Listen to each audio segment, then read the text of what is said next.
Una imagen que puede ser actual o que pudo haber ocurrido en otro tiempo. Una imagen que se repite, que nos hace pensar. Una imagen que me hizo acordar la historia de mi bisabuelo Giuseppe. José. La historia que mi abuela nos contaba una y otra vez a sus nietos. Una historia de un héroe de aventuras, pero también una historia de segregación y discriminación.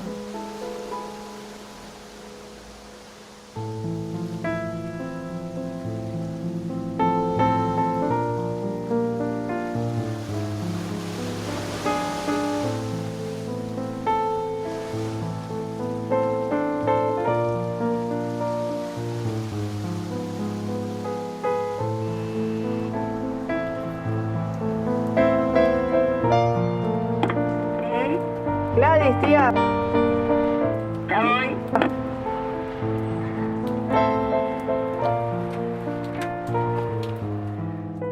Mi tía Margarita, la única que lo conoció, Correría un poquito más la luz para la única que puede ayudarme a reconstruir su historia.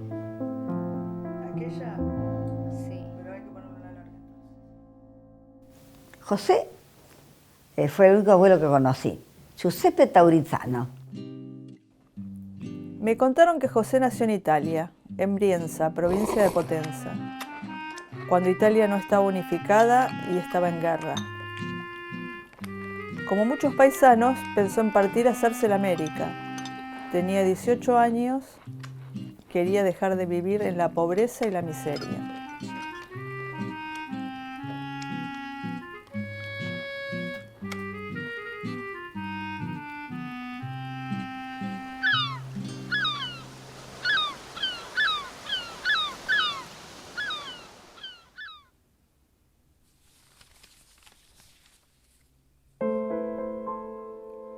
Y llegó a Argentina durante la presidencia de Sarmiento. Los políticos de entonces hablaban de la dicotomía civilización o barbarie. El lema era gobernar es poblar. Se pensaba que la solución para ocupar nuestras tierras era traer ciudadanos europeos que traerían la civilización.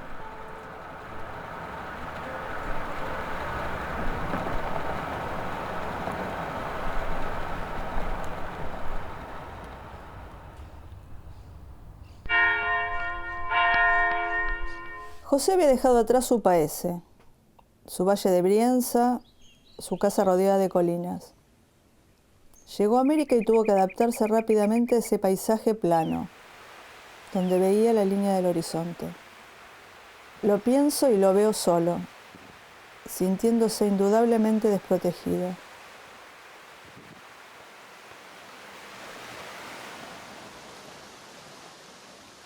Vino en un barco a vela. Una travesía muy tortuosa porque estaban a merced del viento. Demoró más de 2 meses en llegar.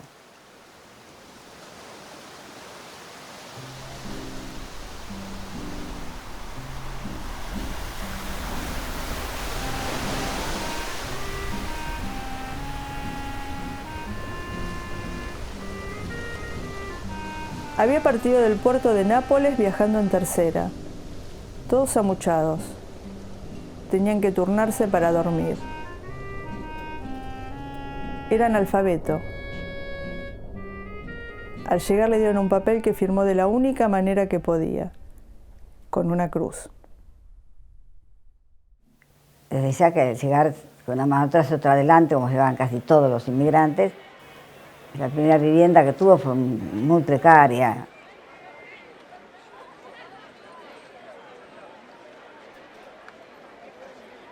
Le habían hablado tanto de hacer la América, fare l'America, que creyó que la plata surgía del suelo, que llovía de todos lados. Cuando vio una moneda tirada, no la recogió, la pateó, porque dijo, ¿para qué la voy a agarrar si va a haber por todos lados? No fue nada fácil conseguir trabajo, no era como pensaba él. Se empleó en lo que pudo, Changarín, el puerto, los mercados, hacía el trabajo que salía. Y uno de los empleos que tuvo, antes de ir a La Plata, fue en la casa de los Peuser, que usaban como, digamos, como el chepibe. Iba y traía cosas, llevaba y traía cosas, y lo controlaban tanto que nos contó que lo pesaban antes de irse y cuando volvía, para ver si se robaba algo. No es nuevo. Siempre se asocia a los inmigrantes con la delincuencia. La vida de los pobres no es valiosa y es utilizada como carne de cañón.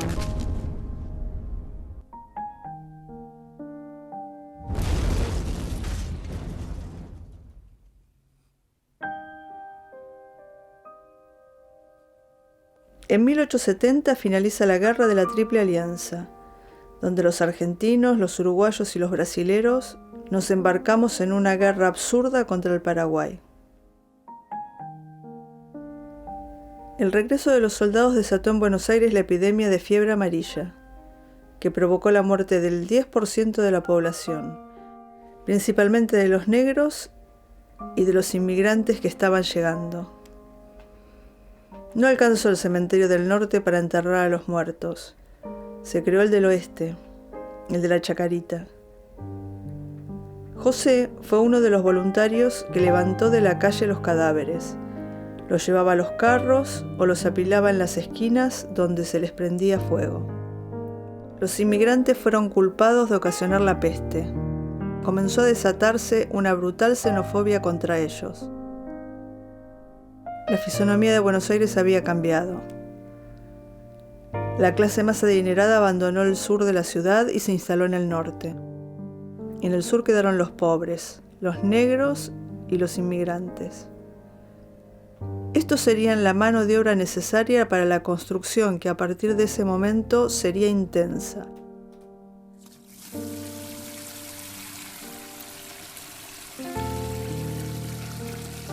Para evitar futuras pestes y epidemias.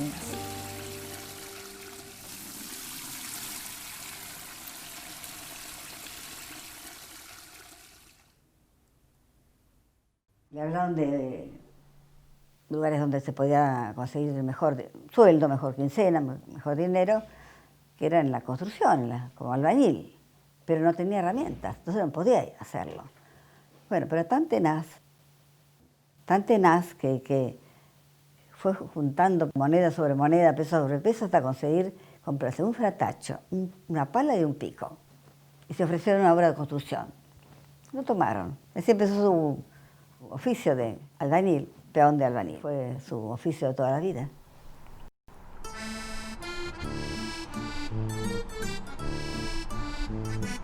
Con una Buenos Aires federal se necesitó construir una ciudad desde cero, para que sea capital de la provincia, con un trazado moderno basado en los ideales del positivismo.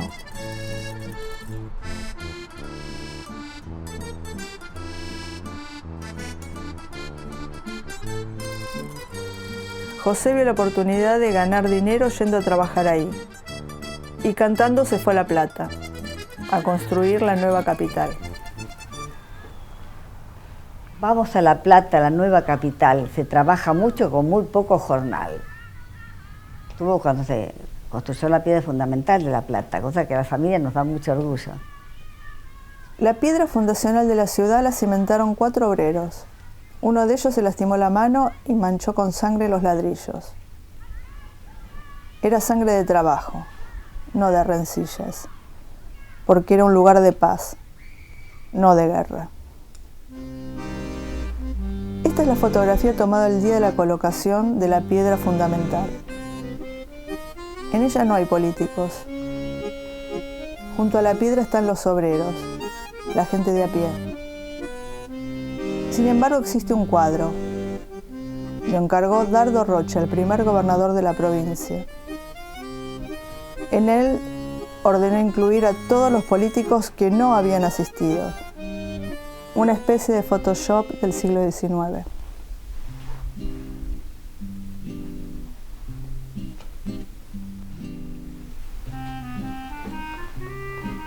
José también participó de la construcción de la Casa de Rocha y de la Catedral.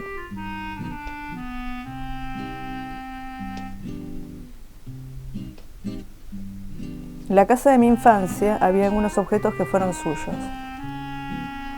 Un baúl de madera que se trajo de Italia, una pala, una maceta que había hecho con sus propias manos y una escalera.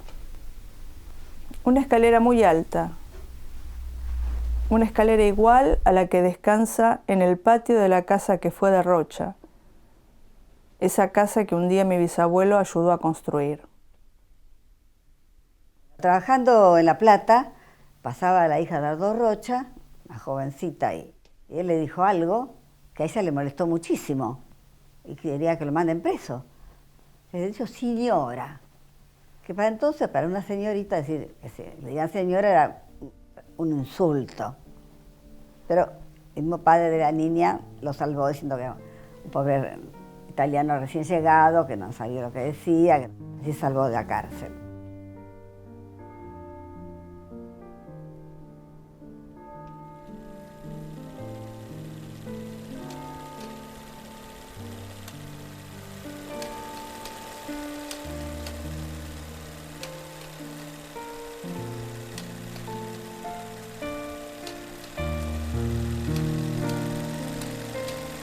Esos inmigrantes, que para Dardo Rocha no sabían lo que decían, fueron capaces de construir su casa en tan solo 40 días.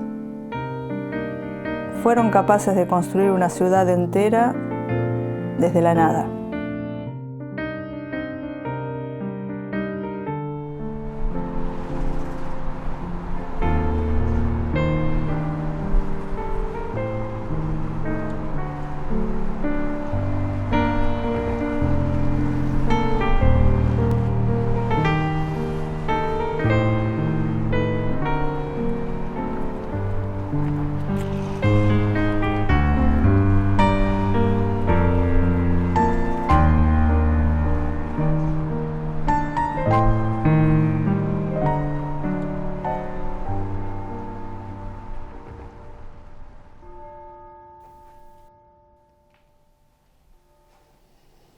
Bueno, ahora sí. Hace vos. Sí, ya hizo, pero si querés hacer adelante eso. Espera, ¿a qué hablo? ¿De qué hablas? Sí, ya hizo, pero si querés hacer Volvió adelante eso. Espera, ¿a qué hablo? Él vuelve a buscar a su familia. Como muchos de los que vinieron, tenían la idea de hacer la América volver a su terruño, y mi abuelo quiso eso y lo logró. La idea de él era traer a su familia, que viviera indignamente acá, ¿no? Y no como estaban allá viviendo tan mal. Pero le fue muy mal, porque fue rechazado por todo el pueblo, especialmente por el hermano, que no le dejó siquiera quedarse en la casa. Le gritaban fuori, americano, fuori, fuori. Y no tuvo más remedio que regresar a la Argentina. José era discriminado en su tierra. No era de allá, pero tampoco era de acá. A su regreso a América, tuvo que enfrentarse a la discriminación que en esa época, 1890, sufrían especialmente los inmigrantes italianos. Los italianos que vinieron no eran el tipo de población con la que Sarmiento había soñado. No servían para lavar la sangre. Se implementó entonces una inmigración selectiva.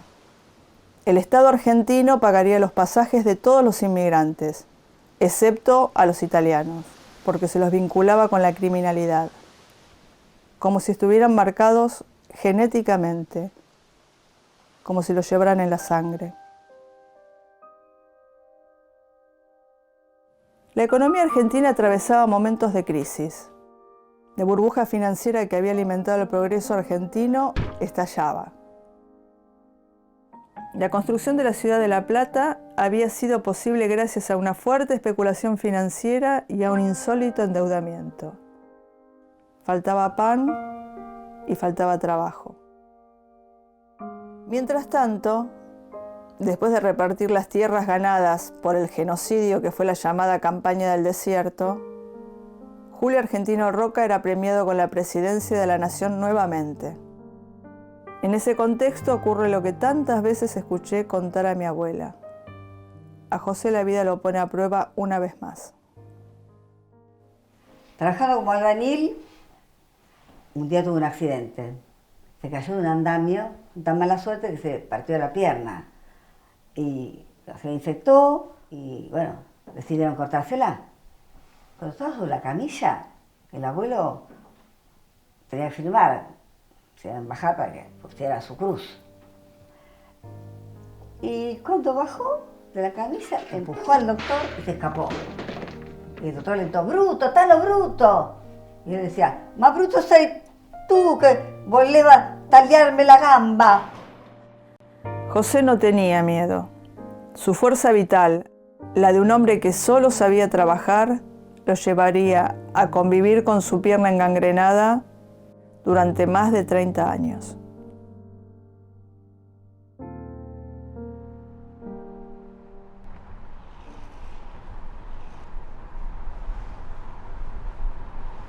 Estaba inválido.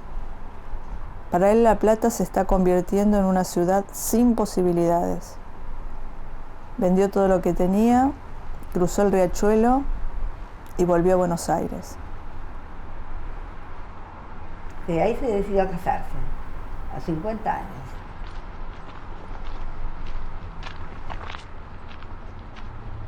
Con lo ahorrado pudo comprar 2 casas.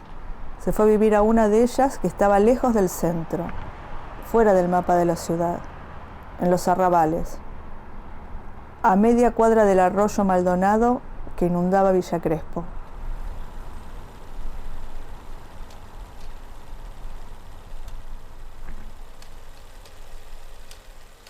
Buenos Aires era ahora una ciudad industrial, con fábricas manufactureras. Los obreros, en su mayoría inmigrantes, trabajaban entre 10 y 12 horas diarias. Trabajaban todos, hombres, mujeres y niños. Ellos necesitaban vivir cerca del lugar de trabajo. Se ahorraban el costo del transporte y también tenían más tiempo para descansar después de las largas jornadas. El barrio se fue poblando de conventillos. Eran viviendas que compartían muchas personas. Cada familia tenía una pieza donde se dormía y se cocinaba.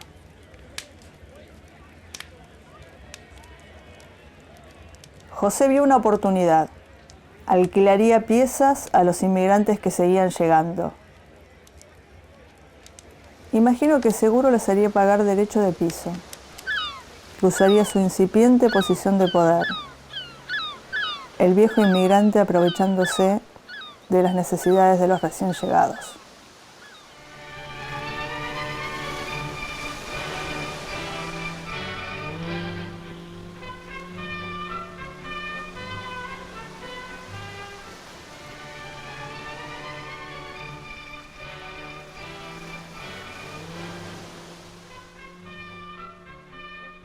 Buenos Aires se preparaba para recibir la mayor oleada inmigratoria de su historia. En la nueva capital de la Argentina, la mitad de la población es foránea. Llegaban de todas partes del mundo, como siempre escapando del horror de la guerra, pero también escapando de persecuciones políticas.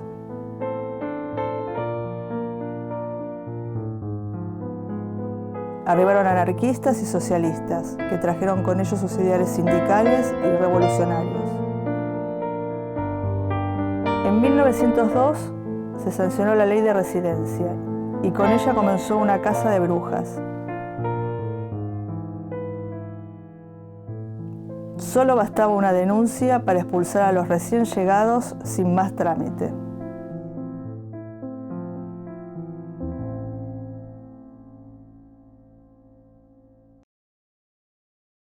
El abuelo hablaba como casi todos los italianos de ese momento, cocoliche. No era ni italiano, ni dialecto, ni argentino, era una mezcla. A partir de la diversidad inmigratoria surge la necesidad de crear un ser nacional, que nos amalgame. La escuela pública será la encargada de transmitir una tradición de héroes nacionales, canciones y poesías alegóricas. Se busca reafirmar la identidad nacional y el patriotismo, pero reivindicando la hispanidad católica. Ahora se pondera la figura del gaucho como representante de la argentinidad. Con motivo de las celebraciones por el primer centenario de la patria, recibimos la visita de la infanta Isabel de España. Se construyen monumentos públicos en homenaje a las distintas colectividades que habitan nuestro suelo. Pocos años más tarde, se instaura el 12 de octubre como el Día de la Raza.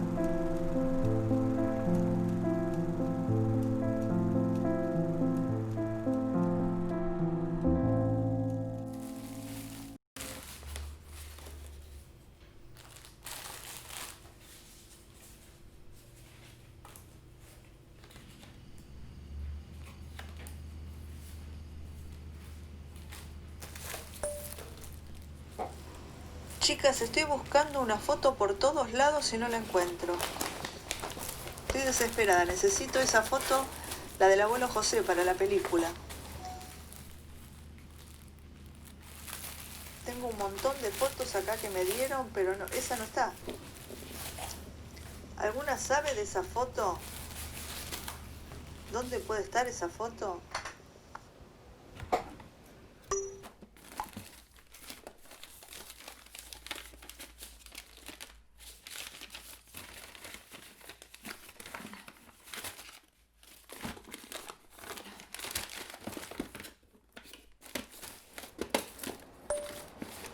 Hola tía, sí, la abuela me contaba del abuelo José y me había dicho que había una foto, pero nunca me la pudo mostrar, así que nunca la vi.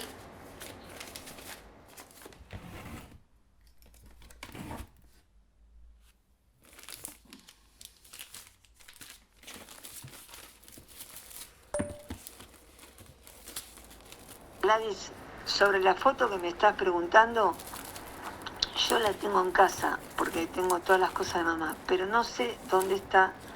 Después de la inundación lo guardé y no tengo la menor idea. Te mando un besito.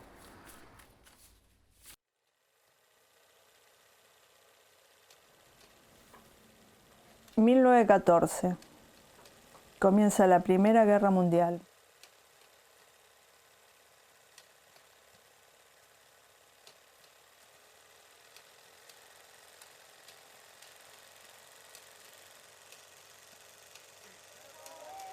El germen traído por los inmigrantes creció dando paso a la sanción de la Ley Sáenz-Peña.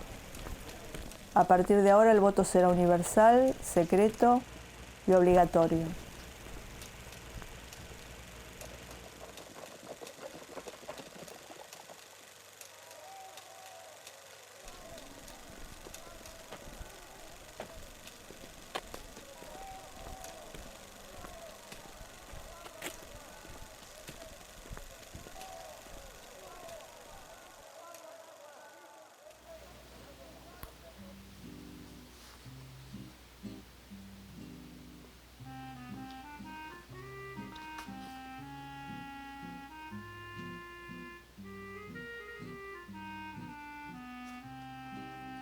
José enviudó y al poco tiempo volvió a casarse con Rosa, 30 años menor que él.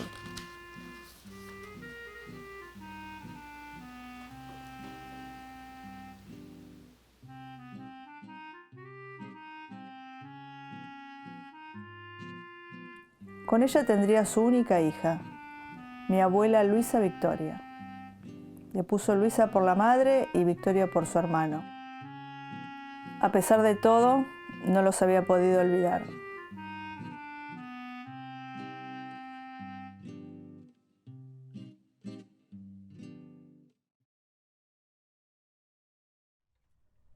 Algunos años después, repentinamente Rosa muere.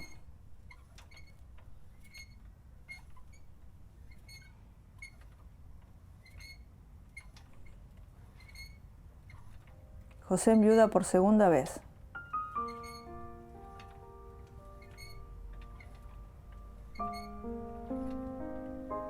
Después se volvió a casar. La tercera era española, se llamaba Teresa, y él decía Ñatré. Doña Teresa, Ñatré le decía. Mala, para mí era mala. No sabe cómo resolver la convivencia entre la niña y la madrastra y decide internar pupila en un colegio de monjas a su hija. Luisa tenía tan solo 7 años. Las desventuras que nos contaba mi abuela sobre el colegio de monjas eran atroces. El tormento que acompañó su educación fue inhumano. Salía únicamente domingo por medio, siempre a pasear con su padre, que la llevaba a la plaza y le compraba un globo. Ella recordaba, domingo de salida y domingo de nada cuando se quedaba dentro. Las monjas le ofrecían distintas actividades extraprogramáticas, que José pagaba diligentemente porque quería lo mejor para su hija. Manualidades, bordado, pintura. Los trabajos que le mostraban nunca los hacía mi abuela. Torpe para esos quehaceres o bloqueada por su drama. Las monjas celestiales engañaban al inmigrante bruto. Y salió a los 15. El abuelo quería casarla, porque ya era muy grande también y quería verla casada, y le presentaba candidatos de la edad de ella, sus paisanos. Mi mamá no era tonta y decía todo que no. Y al fin encontró a un vecino, mi papá, que vivía enfrente de su casa. José se había mudado a su otra casa, la de la calle Castro en el barrio de Boedo. El vecino de enfrente era uno de los hijos de una familia siria, que había llegado en 1910. Mis abuelos sirios habían nacido en la ciudad de Alepo, que en su momento fue la capital de Siria. Era el camino del opio, la ruta del opio. No vinieron por problemas de hambre ni de guerra, sino por problemas religiosos. Los árabes eran católicos. El padre Nicolás, sastre de profesión, la madre Zulema, y sus 2 hijos, Olga y Jorge. El lugar elegido para el exilio había sido Nueva York, pero al llegar al puerto no los dejaron bajar del barco porque el niño, que era muy pequeño, tenía conjuntivitis. Tuvieron que seguir viaje, y así el destino los trajo hasta Buenos Aires.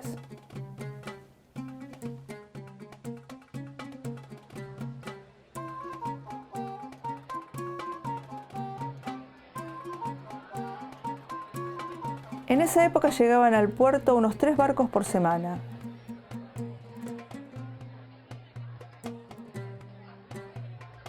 Al desembarcar, los recién llegados eran examinados exhaustivamente en busca de alguna enfermedad. De encontrarla, quedaban en cuarentena en el propio barco o eran enviados a la isla Martín García. Por lo general, los inmigrantes eran recibidos por sus paisanos, que ya estaban instalados acá y que los iban a buscar al puerto. No fue el caso de los sirios. Estaban solos. Al llegar a la oficina de migraciones, no lograron siquiera que les entendieran su nombre.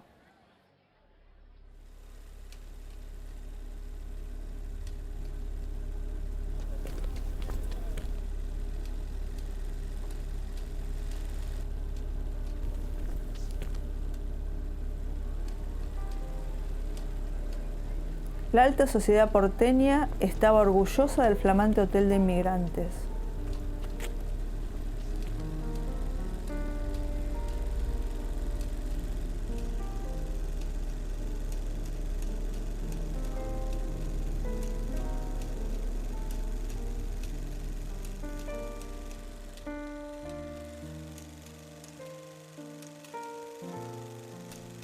Por sus escaleras, la familia siria llegó a los pabellones. Allí fueron separados. Zulema y los niños dormirían en el segundo piso, mientras que Nicolás lo haría en el tercero junto al resto de los hombres.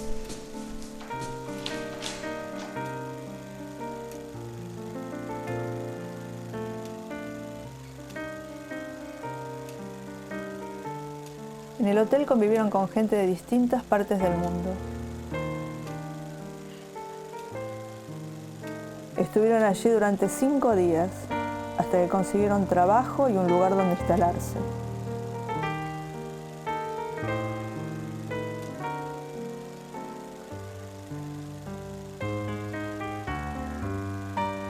Entonces sí, partieron hacia su nueva vida la que habían venido a buscar aquí.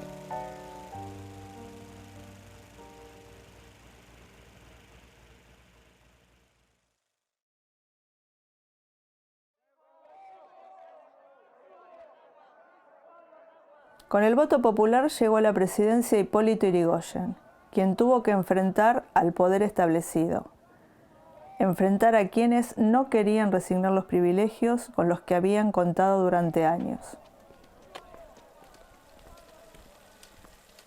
Jorge, el menor de la familia siria, trabajó desde los 7 años. Su padre le enseñó el oficio. A los 9 tomaba el tranvía para ir a trabajar a una sastrería en el centro. Yrigoyen perdía popularidad. Su gobierno oscilaba entre mediar ante los innumerables conflictos laborales o reprimir de forma brutal con fuerzas paramilitares.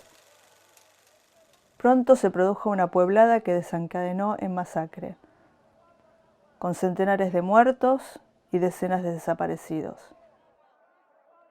A Jorge la semana trágica lo sorprendió en el centro, perdido y sin poder volver a casa por el paro de transportes. Pero finalmente pudo regresar acompañado por un grupo de trabajadores. Tenía apenas 10 años, pero ya sabía de trabajar para ayudar a su familia, que ahora contaba con 4 integrantes más, 4 hermanas. Pienso que por eso se salvó de ser sacerdote, porque en todas las familias árabes, en todas había un sacerdote. Y bueno, en la familia de mi papá hubo una monja, ¿no?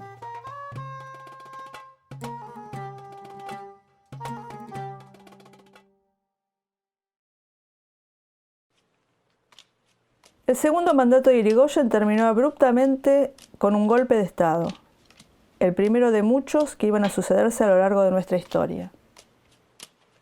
El mundo se sumergía en una gran crisis económica con altos índices de desocupación. Era la década infame. Con el pacto Roca-Ruziman se iba a cambiar la estructura económica del país. Los conservadores se fueron sucediendo en el poder a través del fraude electoral, y los que sufren las consecuencias son los trabajadores.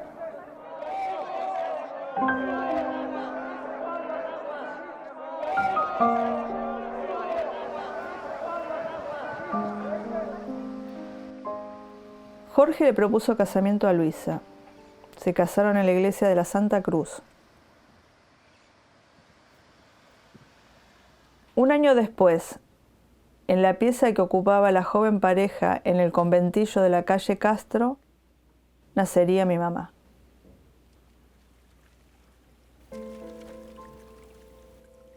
Y vivíamos en la parte del fondo, digamos, tenemos cierto privilegio como tener una pieza más y una cocina más amplia que los demás. Los otros inquilinos tenían su pieza y su cocina individual, y lo otro era colectivo. Uno se puede imaginar que, habiendo 4 o 5 inquilinos, 4 o 5 familias, cada inquilino tenía su familia, una sola pileta para lavar, y hacían fila para poder lavar, y una sola ducha también, y un solo baño. Yo me acuerdo muy bien de esa. Yo viví 10 años en esa casa. Jorge mudó su taller de sastre a la nueva casa. Mientras cosía, escuchaba la radio. Escuchaba partidos de fútbol, música y noticias de Europa que le traían el nuevo dispositivo. Había estallado la Segunda Guerra Mundial. Todos tenían radio, los inquilinos todos tenían radio. Era como que todas las clases sociales escuchaban lo mismo. Había pequeñas diferencias, alguna que otra, pero si no, escuchaban mucho tango, se escuchaba mucha ópera. Se escuchaban canciones francesas, españolas, italianas. Inglesas no.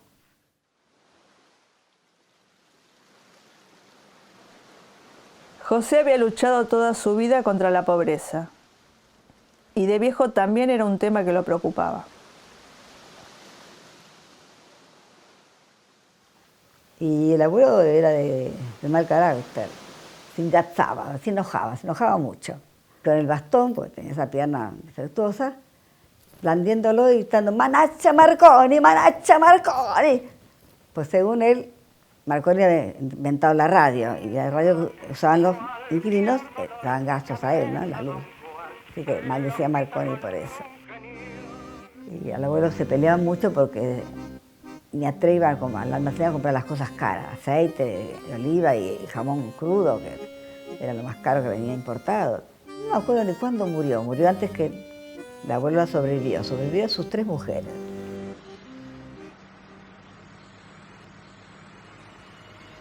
Los hijos de inmigrantes fueron moldeando un ser nacional. Ellos eran los nuevos argentinos. Era momento entonces de construir un ícono que los representara a ellos y especialmente a Buenos Aires. Tanto mi papá, que era sirio, era más porteño que el tango porque habían venido muy pequeño y nunca le escuché una palabra en árabe, pero tanto él como mi mamá eran muy nacionalistas, muy patriotas. Querían mucho a todos los símbolos patrios y las fiestas y todo lo que tenía que ver con la Argentina. Eso fue un fenómeno que se dio mucho en la clase, que después pasó a ser la clase media, porque se asimilaban tanto a lo argentino que perdieron lo suyo, ¿no? Porque nadie sabía hablar ni papá en árabe ni mamá en italiano. Y salíamos con él a la puerta, como se acostumbraban en esos barrios, llevábamos la sillita y ahí miraba a todos y cuando algo no le gustaba, con el bastón él iba diciendo todo, iba dirigiendo todo.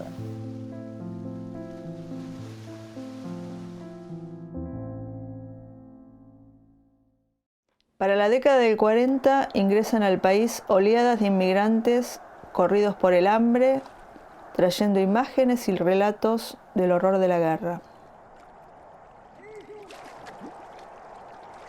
En Argentina, Perón llega al poder aclamado por multitudes. Los nuevos argentinos, hijos de inmigrantes, comienzan a olvidar sus orígenes y se burlan de aquellos que vienen a Buenos Aires desde el interior del país. Los llaman despectivamente cabecitas negras.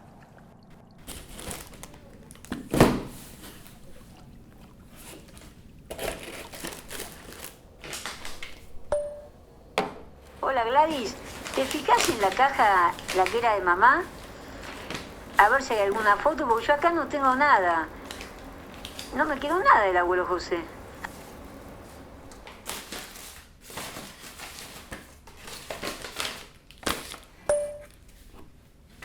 Acá encontré algo que puede ser. No sé, voy a ver porque es un negativo. Ojalá sea.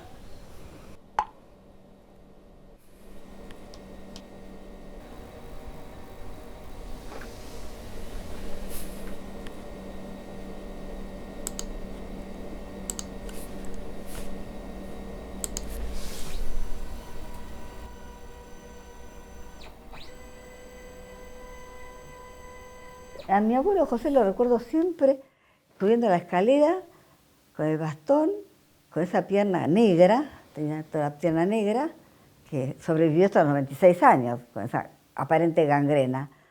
Y se vestía un pantalón alto, ¿no? Tiro alto, acá con tiradores, una camiseta, tenía bigotes, mostachos blancos, poco pelo blanco también, ojos verdes, que éramos mi mamá, y los 3 hijos que tuvo mamá, mis hermanos y yo.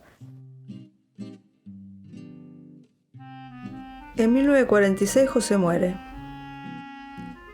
95 años de historia y solo queda una imagen. Esta foto. Ese único recorte de espacio y tiempo donde se lo ve feliz. La foto que me confirma su existencia y su historia, que también es la nuestra. Me confirma el relato que pasó de generación en generación. La historia de su hija, de sus 3 nietos, de sus 5 bisnietos y de sus 10 tataranietos, que nacimos en la tierra que él eligió para vivir.